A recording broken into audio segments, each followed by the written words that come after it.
ng Philo My Beans na halos 2 dekada nang naghihintay ng pagkakataon na makita in the flesh ang South Korean star na si Park Min-young. At nitong weekend, dininig na ang kanilang hiling sa pamamagitan ng isang fan meet. Ang mga kaganapan tutukan sa Showbiz Report ni Arnold Herrera. Philippines did not disappoint. Dinagsa ng Philo My Beans ang press conference ng Marry My Husband hitmaker na si Park Min-young para sa kanyang first ever Manila fan meet na pinamagatang My Brand New Day. Oh my God, you're so beautiful! Hi guys! Pagtapak pa lang sa stage, all-out na hiyawan mula sa daan-daang fans ang agad na sumalubong sa South Korean actress.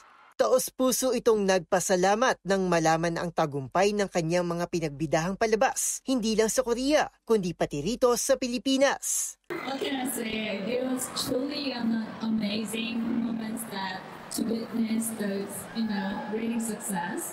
Very grateful for everything and, I'm so grateful. That's all. Bagamat kilala sa pagganap sa romantic comedy shows, aminado ang 38-year-old star na hindi raw ito madali. Ang City Hunter lead star, may pa words of wisdom rin sa kanyang fellow empowered women. I think self-respect is the key word. Maybe we should have a self-respect always and don't forget to have it in mind. And then if you do that, you are more valuable than you think. Gayunman, sa kabila ng kanyang makulay at matagumpay na acting career, naniniwala pa rin ito that her best is yet to come.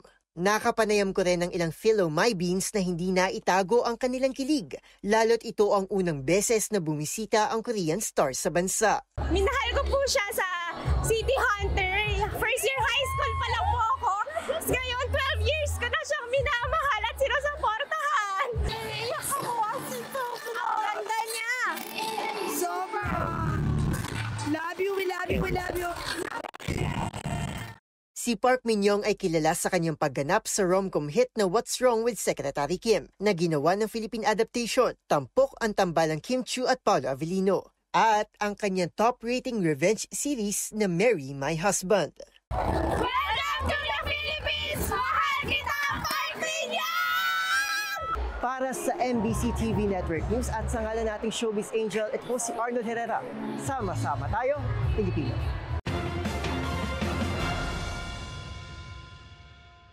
Maraming salamat, Arnold. Para sa MBC TV Network News, ito po ang iyong Showbiz Angel, Angelica Cosme. Sama-sama tayo, Pilipino.